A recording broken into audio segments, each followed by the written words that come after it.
نحمده ونصلي على رسوله الكريم اما بعد فاعوذ بالله من الشيطان الرجيم بسم الله الرحمن الرحيم رب اشرح لي صدري ويسر لي امري واحلل عقدة من لساني يفقهوا قولي. سورۃ یاسین. سورۃ یاسین مکی سورت ہے. مکی صورتیں وہ ہوتی ہیں جو ہجرت سے قبل نازل ہوئیں، اور جو ہجرت کے بعد نازل ہوئیں وہ مدنی صورتیں کہلاتی ہیں، خواہ وہ مکہ میں ہی کیوں نہ اتری ہوں. اس صورت کے 5 رکوع ہیں، 83 یعنی 83 آیات، 729 729 کلمات اور 3000 یعنی 3000 حروف. سورۃ یاسین کے فضائل میں بہت سی روایات مشہور ہیں، یعنی اس کی فضیلت کے بارے میں.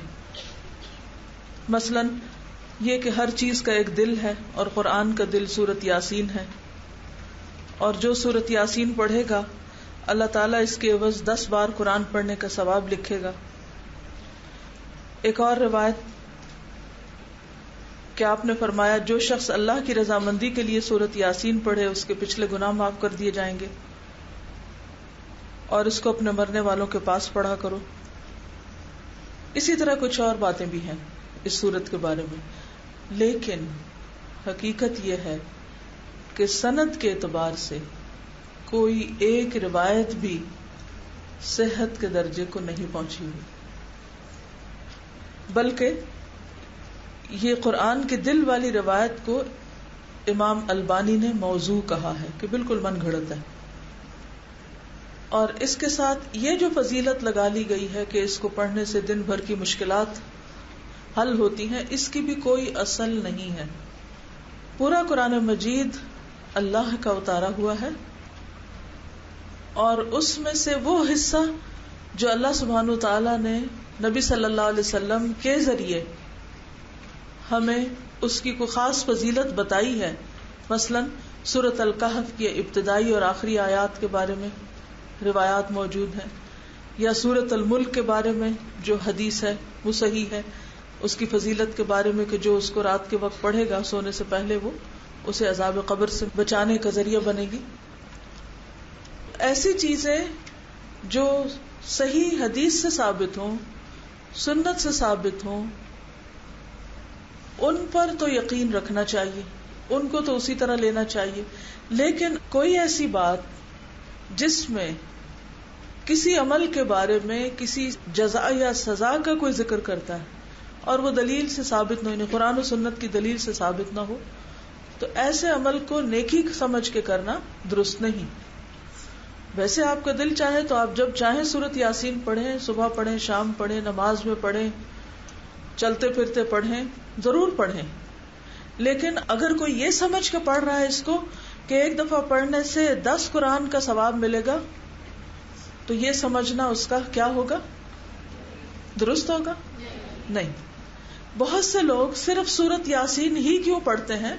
کیونکہ انہوں نے اسی قسم کی روایات سن رکھی ہیں اور پھر وہ اس پہ جم گئے. اس کا نقصان کیا ہوا ہے؟ صرف سورۃ یاسین پڑھتے رہنے کا نقصان کیا ہوا ہے؟ لوگوں نے باقی قرآن کو فراموش کر دیا، اور انہوں نے یہ سمجھ لیا کہ سارے مسائل کا حل بس اسی صورت کے اندر ہے، اسی کو پڑھ لو تو کافی ہوگا.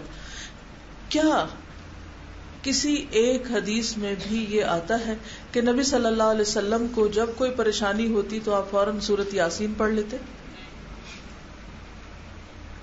پہلے زمانے میں تو احادیث کو ڈھونڈنا، تلاش کرنا، ان کی اوتھینٹسٹی کو جاننا ایک بڑا مشکل کام تھا. لیکن آج کے دور میں کتابوں کی کتابیں چھپی ہوئی ہیں کس بارے میں؟ صحیح اور ضعیف کی پہچان کے بارے میں. پھر یہ کہ احادیث ایک جگہ میں ملتی ہیں، پرنٹڈ فارم میں بھی ہیں اور اس کے ساتھ ساتھ ڈیجیٹل فارم میں بھی ہیں. آپ کو ایسے سافٹ ویئر ملتے ہیں جن سے آپ یہ چیک کر سکتے ہیں کہ کون سی حدیث کہاں پر پائی جاتی ہے، صحیح ہے یا نہیں. اور اس پر لوگوں نے عمریں کھپا دی اور بہت محنت کی ہے. ایک ایک حدیث کو ٹائپ کیا، اس کو جمع کیا، اس کے بارے میں جو علماء نے حکم لگائے تھے ان کو ساتھ لکھا، اس پہ پوری پوری کمنٹری دی کہ اس حدیث کا درجہ کیا ہے. لہذا آپ جیسے پڑھے لکھے لوگوں کے لیے یہ بات اب بالکل مشکل نہیں رہی کہ آپ یہ جانیں کہ کس حدیث کا درجہ کیا ہے. جو لوگ علم نہیں رکھتے یا ان کا علم کی دنیا سے کوئی تعلق نہیں ہوتا، ان کی معذوری کو تو ہم سمجھتے ہیں. کیا کہ ان کے پاس ذریعہ نہیں، ان کو پتہ نہیں، وہ جانتے نہیں، اس لیے انہوں نے جو کچھ اپنے باپ دادا سے سنا وہ کر رہے ہیں. لیکن آپ جیسے پڑھے لکھے لوگوں کے لیے کیا کوئی جواز ہے کہ آپ بغیر دلیل کے کوئی کام کرتے رہیں؟ نہیں ہے.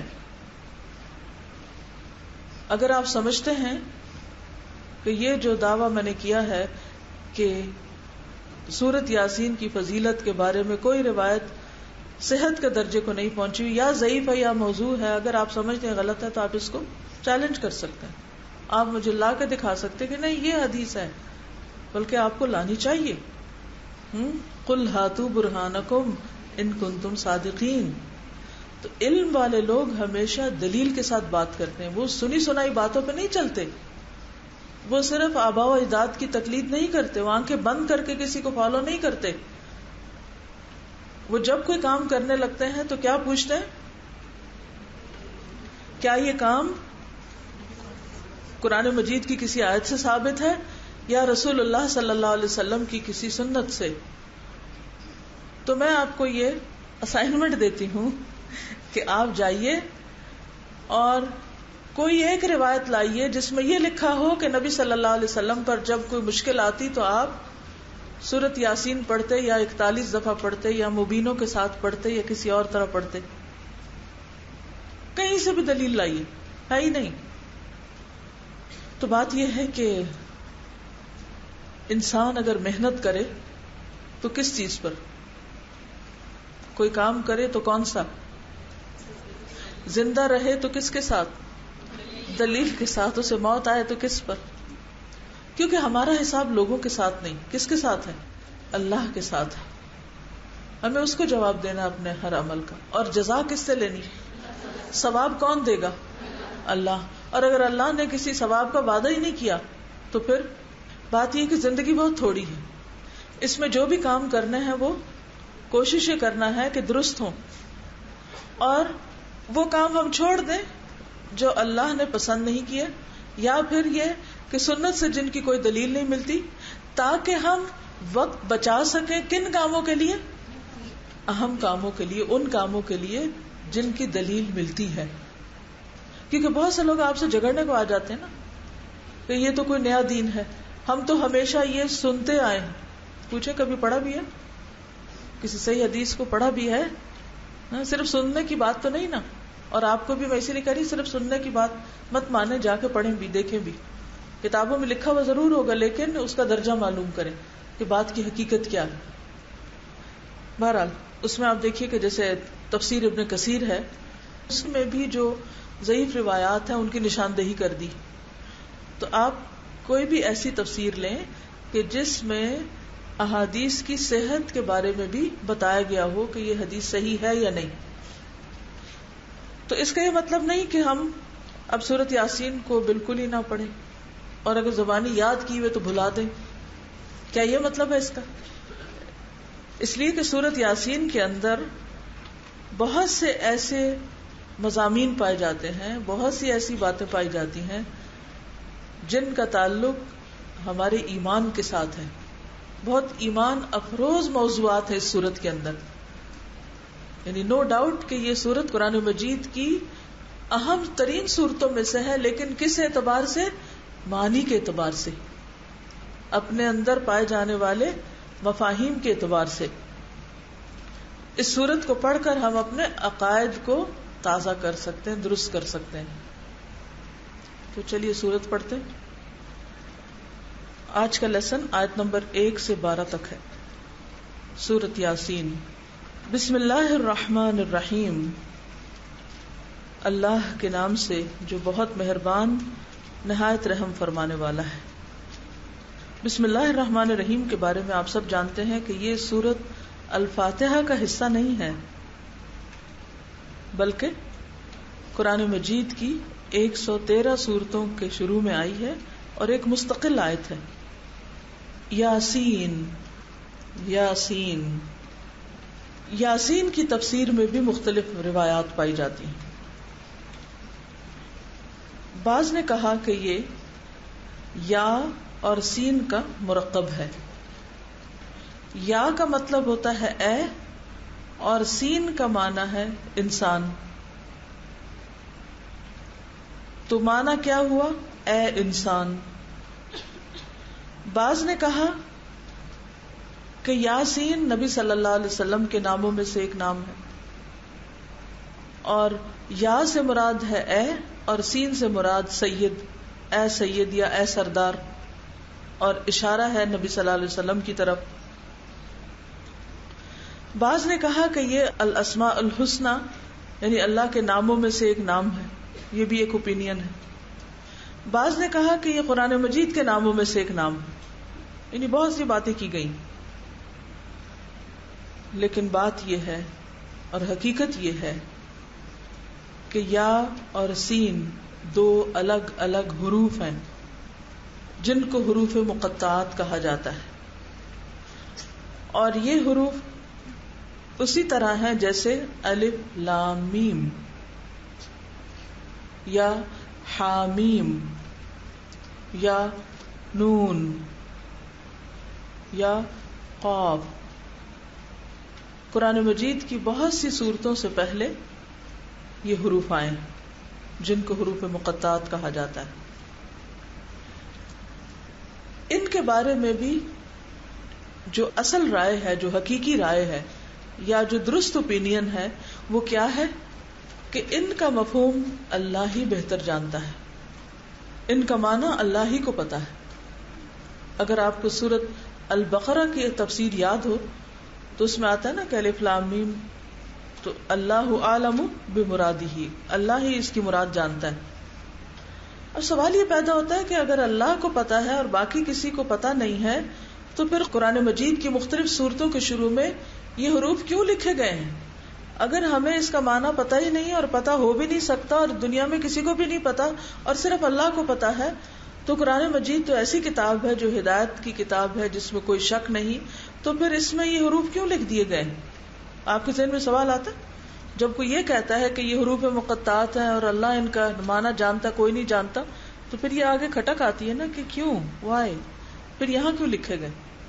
اس کی وجہ یہ بتائی جاتی ہے کہ قرآن مجید جن حروف سے مل کر بنا ہے، یعنی اللہ کا کلام بھی حروف کا مجموعہ ہے، حروف کو جمع کر دیا گیا ہے.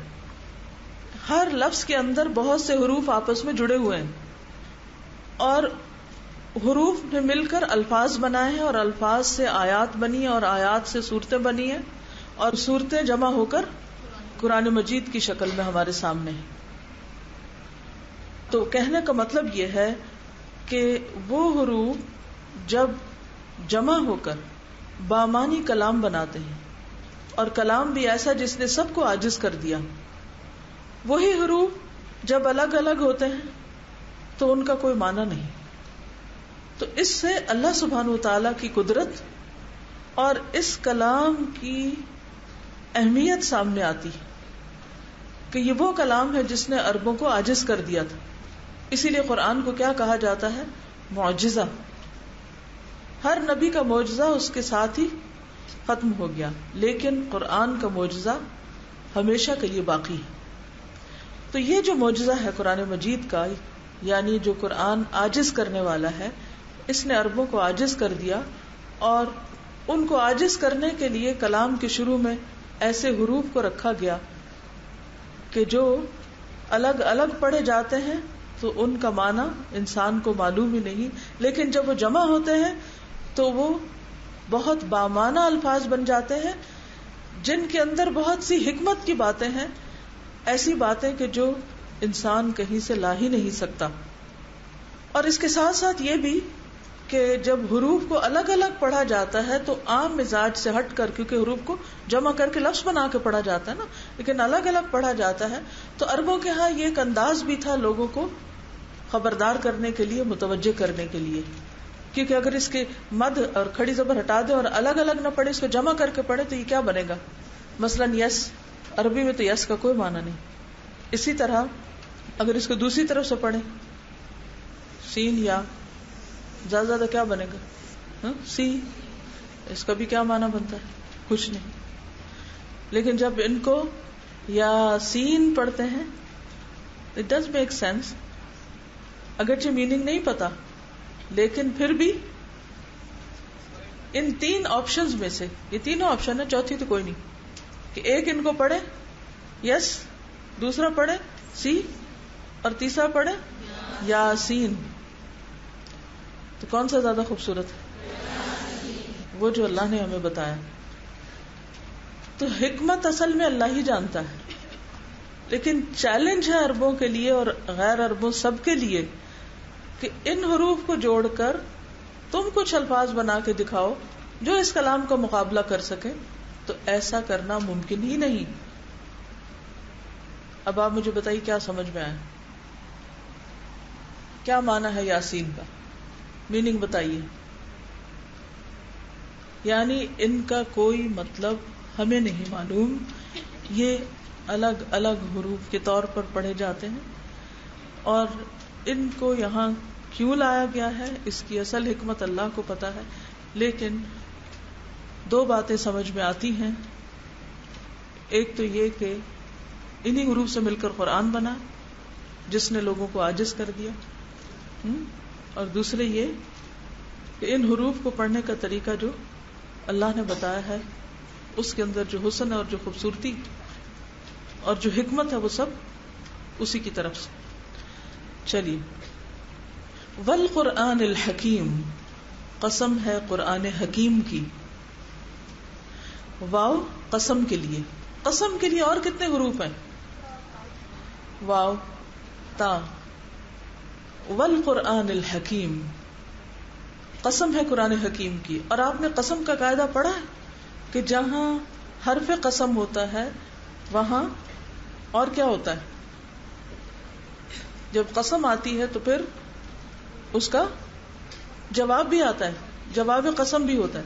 یعنی کس بات پہ قسم کھائی جا رہی ہے, کس چیز کی قسم کھائی جا رہی ہے, قسم کون کھا رہا ہے, اور قسم کس چیز پہ کھائی جا رہی ہے, اور قسم کیوں کھائی جا رہی ہے, اس کی وجہ کیا ہے.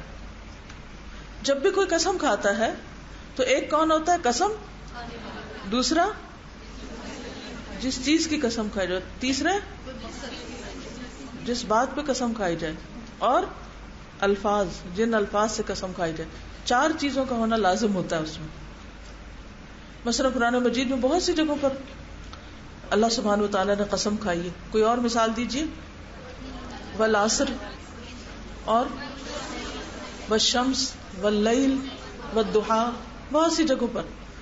تو ایک ہے حرف قسم اور ایک ہے مقسم, قسم کھانے والا, اور پھر دوسرا جس چیز کی قسم اور جس لیے قسم. اوکے. والقرآن الحکیم, اور قسم کھائی گئی ہے تاکید کے لیے. قسم ہے قرآن حکیم کی. قرآن الحکیم, حکمت والا. حکیم کا لفظ ہا کاف میم سے ہے.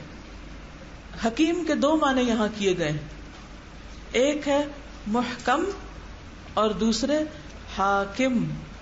محکم یا محکم اور دوسرے حاکم. حاکم کا معنی کیا ہوتا ہے؟ فیصلہ کرنے والا, اور محکم حکمت والا. قرآن مجید کو حاکم کیوں کہا گیا ہے؟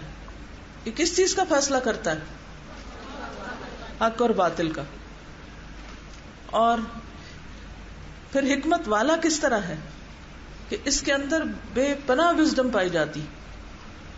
تو یہ قرآن مجید کی صفت جو ہے کہ قرآن کی قسم جو حکمت والا ہے, یا یہ کہ فیصلہ کرنے والا ہے, یا محکم کے معنوں میں پختہ ہے, یعنی مضبوط کلام ہے, تو کچی پکی باتیں نہیں ہے. یہ کس طرح محکم ہے, کس طرح پختہ ہے؟ اس میں کوئی بات ایسی نہیں کہ جس کو کوئی عقلی اعتبار سے یا علمی اعتبار سے جھٹلا سکے. الحکیم کا کیا معنی ہے؟ پختہ کلام، مضبوط کلام، یعنی کوئی چیز اس کا مقابلہ نہیں کر سکتی، اس سے ٹکر نہیں لے سکتی، اس کا توڑ نہیں کر سکتی. قرآن مجید بہت سے نظریات کا توڑ کرتا ہے، لیکن کوئی چیز قرآن کا توڑ نہیں کر سکتی. جو اس نے کہہ دیا وہ ہمیشہ کے لیے سچ ہے، لا ریب فیہ. سمجھ آیا کہ قرآن مجید کو حکیم کیوں کہتے ہیں؟ کیا معنی ہے؟ محکم. اور محکم کا کیا معنی ہے؟ پکا، مضبوط. اتنا مضبوط کہ کوئی اس کو توڑ نہ سکے، چیلنج نہ کر سکے، جو سب کو عاجز کر دے، کوئی اس کو عاجز نہ کر سکے. اور حاکم کا کیا معنی ہے؟ فیصلہ کن. اور پھر حکمت والا. حکیم کا معنی حکمت والا بھی، یعنی اس کے اندر کوئی بات عقل اور فطرت کے خلاف نہیں، اس سے نہیں ٹکراتی.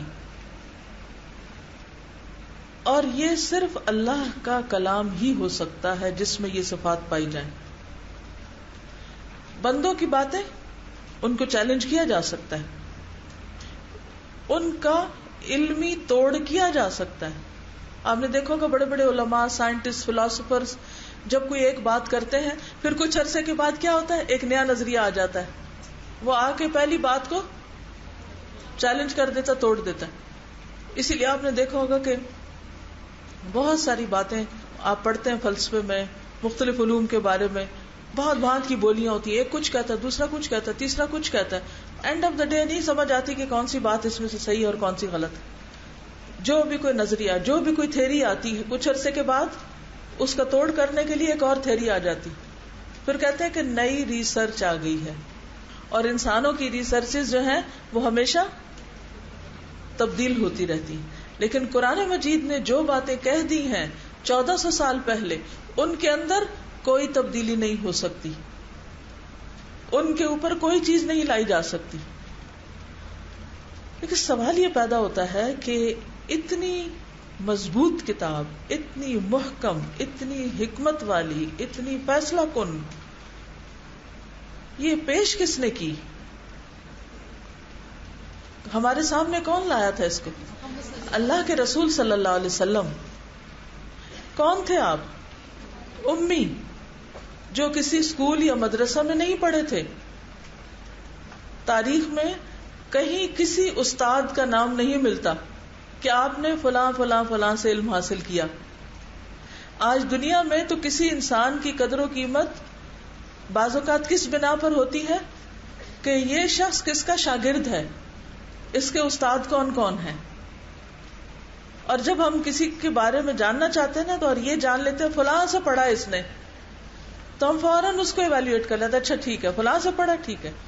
آج بھی آپ دیکھیں کہ مختلف یونیورسٹیز کی ڈگریز کی کیا ویلیو ہے. ہارورڈ سے پڑھے ہو، فلاں جگہ سے پڑھے. ضروری تو نہیں کہ ہر وہ شخص جو ہارورڈ سے پڑھا ہو وہ بہت قابل ہوگا، یا ایسا ہی ہے. ضروری نہیں کہ ہر وہ شخص جو آکسفورڈ سے پڑھا وہ بہت اعلیٰ درجے کا صاحب علم ہوگا، ایسا نہیں ہوتا. تو کہنے کی بات یہ ہے کہ اللہ کے رسول صلی اللہ علیہ وسلم نے اتنا زبردست یہ کلام اللہ سبحانہ تعالیٰ کی طرف سے پیش کیا، اور یہ کلام آپ کا اپنا نہیں. اور اس کی دلیل یہ ہے کہ آپ کون تھے؟ امی تھے، آپ کا کوئی استاد نہ تھا. اس کلام نے تمام عرب کو گم کر دیا، ان کی زبانیں بند کر دی. جب انا آتینا کل کوثر نازل ہوئی تو اس کو کعبہ میں لٹکایا گیا، تو اس کے آگے جو اس وقت کا بہت مشہور شاعر تھا اس نے کیا لکھا؟ واللہ ما ھذا کلام البشر، اللہ کی قسم یہ کسی انسان کا کلام ہے ہی نہیں. اور اس نے اس کے بعد شاعری چھوڑ دی. تو بل قرآن الحکیم، قسم ہے حکمت بھرے قرآن کی. انک لمن المرسلین، بے شک آپ رسولوں میں سے ہیں، بے شک آپ پیغمبروں میں سے ہیں.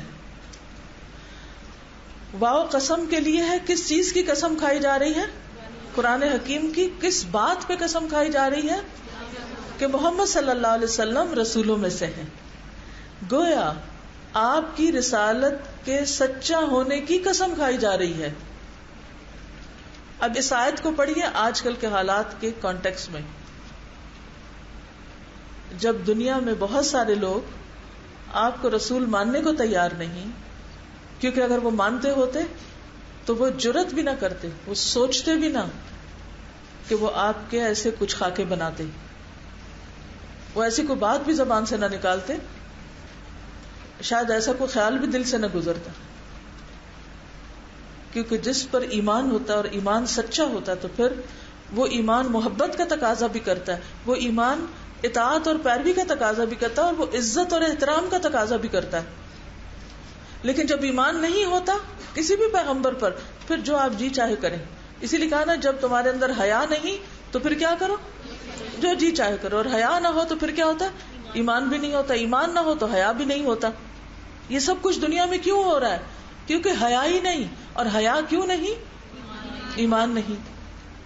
کیونکہ بات یہ ہے کہ جس کے اندر حیا ہوگا وہ تو ایسی بات سوچ بھی نہیں سکے گا. ایسا مقابلہ کرنا کرانا تو دور کی بات،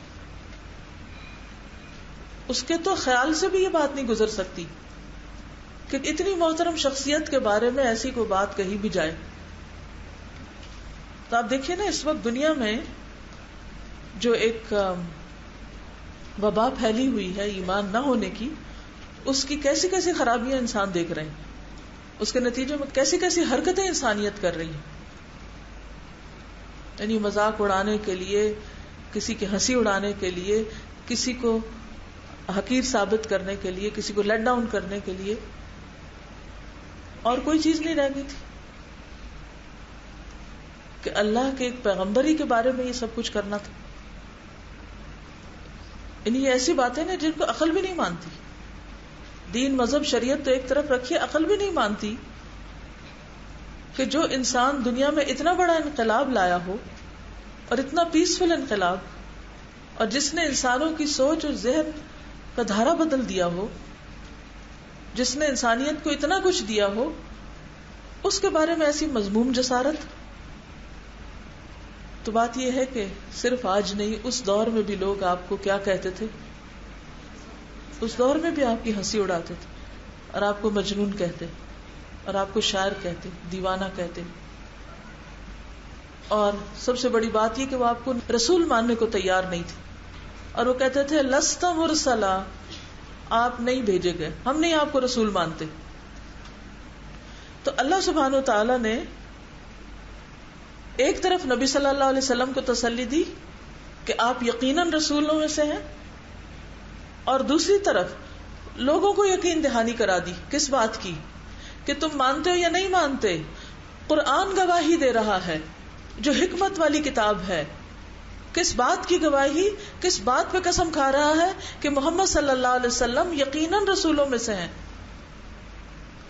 اب دیکھیے کہ جب دنیا کی اکثریت ایسی حرکتیں کرنے لگتی ہے نا، اور ہر طرف ایک طوفان اٹھ کھڑا ہوتا ہے ایسی باتوں کا، تو بعض لوگ جن کے ایمان ڈاواں ڈول ہوتے ہیں وہ سوچنے بھی لگ جاتے ہیں، یا بعض اوقات ایسے پروپیگنڈے سے مروب بھی ہونے لگتے ہیں. تو اس موقع پر قرآن پاک کے یہ حصے انسان کی ایمان کو مضبوط کرتے ہیں. آپ کے حق پر ہونے کی سب سے بڑی گواہی بھی سب سے بڑی ذات نے دی، اور وہ اللہ رب العزت کی ذات کہ والقرآن الحکیم. اللہ تعالیٰ یہ بات ویسے بھی تو بتا سکتے تھے کہ لوگوں یقین رکھو کہ محمد صلی اللہ علیہ وسلم سچے رسول ہیں، لیکن اللہ سبحانہ وتعالیٰ نے قسم کھا کے بات کہی. اور پھر کس چیز کی قسم کھائی؟ قرآن پاک کی. کیوں قرآن پاک کی قسم کھائی؟ کہ قرآن پاک آج بھی ہمارے سامنے ہے، اور قرآن مجید ایسی کتاب ہے کہ جو ایک معجزہ ہے، انسانوں کو عاجز کر دینے والی ہے، اور ہر دور میں اپنے اندر ایسے مضبوط دلائل رکھتی ہے یہ کتاب کہ کوئی اس کو چیلنج نہیں کر سکتا. تو یہ کتاب گواہی دیتی ہے. اس کتاب کی قسم کھا کے اللہ سبحانہ وتعالی نے آپ کی رسالت کو ثابت کیا ہے، اس کے حق میں گواہی دی ہے. اور پھر مزید تفصیل کہ علی صراط مستقیم، آپ سیدھے راستے پر ہیں. لوگ جانے یا نہ جانے، لوگ سمجھے یا نہ سمجھے، لوگ مانے یا نہ مانے، لوگ اسے قبول کریں یا نہ کریں، لوگ اس کی قدر کریں یا نہ کریں، لوگ اس کا مذاق اڑائیں یا کچھ بھی کریں، لیکن آپ اس بات پر یقین رکھیں اور آپ کے ماننے والے اس بات پر یقین رکھیں کہ علی صراط مستقیم، آپ بالکل درست کام کر رہے ہیں اور بالکل صحیح راستے پر. آپ کا بتایا ہوا طریقہ، آپ کا لایا ہوا دین بالکل درست دین ہے. اور یہ بھی کہاں سے پتہ چلتا ہے؟ قرآن حکیم سے. جس کو یہ جاننا ہو کہ محمد صلی اللہ علیہ وسلم اللہ کے رسول تھے یا نہیں، جس کو یہ معلوم کرنا ہو کہ آپ سیدھے راستے پر تھے یا نہیں، اس کو کیا کرنا چاہیے؟ دلیل کے لیے، حقیقت جاننے کے لیے قرآن مجید کو پڑھ کے دیکھو. یہ تمہیں بتائے گا محمد کون تھے صلی اللہ علیہ وسلم، اور وہ کیوں آئے تھے، اور وہ کیا لائے تھے، اور ان کا مقام کیا ہے. تو خلاصہ کیا ہے؟ جو دنیا بھر میں آفت آئی ہوئی ہے، اس کے لیے حل کیا ہے؟ کیا کریں پھر؟ کرنے کا کام کیا ہے؟ نہ صرف یہ کہ خود پڑھیں، بلکہ اوروں تک بھی اس کو لے جائیں، اوروں کو پڑھائیں، اوروں کو بتائیں، اوروں تک پہنچائیں. دنیا سے یہ چیزیں ختم تو ہو نہیں سکتی کہ جب تک شیطان ہے کچھ نہ کچھ ہوتا رہے گا، لیکن ان شیطانوں کے بہکاوے میں بہت سے معصوم لوگ بھی آ جاتے ہیں. تو ان کو ایسے شیطانی ٹریپس سے بچانے کے لیے ان سارے مسائل کے حل کے طور پر پھر لائے عمل سب مسلمانوں کے لیے یہی ہے کہ وہ قرآن کی روشنی کو عام کریں، کیونکہ قرآن ہی فیصلہ کن چیز ہے، یہی الحکیم ہے جو حاکم ہے، جو فیصلہ کرے گا اور جو آپ کو صحیح رستہ دکھائے گا. اب سمجھ آئی کہ قرآن کے ساتھ حکیم کا لفظ کیوں آیا ہے. اس بات پر کہ آپ رسول ہیں، اس کے لیے قرآن حکیم کی قسم کیوں کھائی گئی ہے. لا تحسبوه شرا لکم بل هو خیر لکم، اس کے ذریعے بہت سے لوگ ہدایت بھی پائیں گے انشاءاللہ، اور بہت سے سوئے ہوئے مسلمان جاگ بھی اٹھے ہیں. یعنی اس کلام کے ذریعے اللہ سبحانہ تعالیٰ نے اپنے رسول کی اور اپنی کتاب کی اہمیت ہم سب پر واضح کر دی ہے. یاسین والقرآن الحکیم انک لمن المرسلین علی صراط مستقیم. لوگ جو چاہیں باتیں بنائیں، اس دین کا، اس رسول کا، اس کتاب کا جتنا چاہے مذاق اڑائیں، لیکن حقیقت یہ ہے کہ سیدھا راستہ یہیں سے گزرتا ہے. وہ راستہ جو بالکل درست اور منزل تک پہنچانے والا ہے. زندگی کے اس سفر میں بھی انسان کو صحیح رہنمائی دینے والا ہے، اور اختتام پر، اینڈ میں، اگر کوئی اس راستے پر جمع رہتا ہے تو جنت تک پہنچانے والا ہے. سورۃ الشورى آیت 52 اور 53 میں آتا ہے وَإِنَّكَ لَتَهْدِي إِلَى صِرَاطٍ مُسْتَقِيمٍ، اور بے شک آپ یقیناً ہدایت دیتے ہیں سیدھے راستے کی طرف، یعنی رسول اللہ صلی اللہ علیہ وسلم. صراط اللہ الذی لہ ما فی السماوات وما فی الارض، راستہ اس ہستی کا، اس ذات کا جو آسمانوں اور زمین کا مالک ہے، جس کے ہاتھ میں آسمان و زمین کی ساری بادشاہت ہے. الا الی اللہ تصیر الامور، خبردار اللہ کی طرف لوٹتے ہیں سارے فیصلے، سب چیزیں واپس اسی کی طرف جانے والی ہیں. لیکن اللہ سبحانہ تعالیٰ نے اس بات کو واضح فرما دیا کہ نبی صلی اللہ علیہ وسلم خود سیدھے راستے پر ہیں، علی صراط مستقیم ہے، اور وَإِنَّكَ لَتَهْدِي إِلَى صِرَاطٍ مُسْتَقِيمٍ، اور یہ صراط مستقیم ہے کیا؟ صراط اللہ، اللہ کا راستہ. الذی، کون ہے وہ اللہ؟ لہ ما فی السماوات وما فی الارض، جو مالک ہے آسمان و زمین کی ہر چیز کا، سب سے بڑا، اور سارے امور اسی کی طرف پلٹتے ہیں، اور ان کا اصل فیصلہ وہی کرے گا.